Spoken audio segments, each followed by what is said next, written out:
In the first 2 months of this year, there have been more than 1,000 confirmed measles cases across the United States. Yeah, that's nearly half the amount of cases we had in all of last year, with 94% of people infected being unvaccinated. According to a new report from the Yale School of Public Health, if measles vaccination rates continue to drop just 1% annually for the next 5 years, the financial cost to the U.S. could reach $1.5 billion a year. Joining us now is NBC News medical reporter Erika Edwards. Erika, talk us through that giant price tag we just put on screen. Why is it going to cost so much?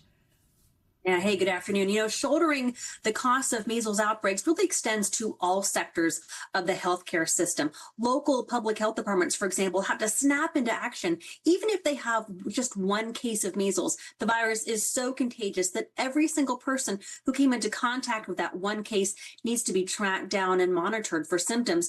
Beyond that high level of surveillance, you have to cover basic medical needs and costs of each patient, including hospitalizations. And for families who don't have health insurance, that means that hospitals and medical centers often have to foot that bill. Kate Zinkley? Yeah, the ripple effects are broad. Hospitals, medical centers, and there's even wages, right? Can we talk about the impact on American workers as cases spread, many of them calling out missing work too, right?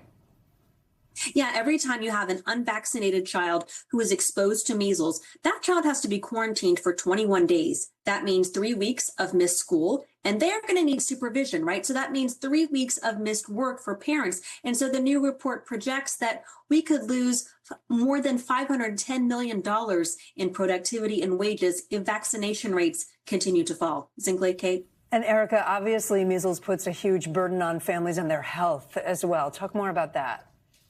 Yeah, the good news is that most people with measles do recover without any long-term complications. That's not true for every case, though. More than 1 in 10 cases that we've seen over the past year, those people have needed to be hospitalized. Some have developed dangerously high fevers. They've been dehydrated. Some have developed pneumonia. They've had trouble breathing. And it's rare, but some children have developed encephalitis. That's a brain inflammation, and that can lead to severe long-term consequences, potentially blindness, deafness, even learning disabilities. Kate Zinkley? Erika Edwards reporting. Thank you. We thank you for watching, and remember, stay updated on breaking news and top stories on the NBC News app or watch live on our YouTube channel.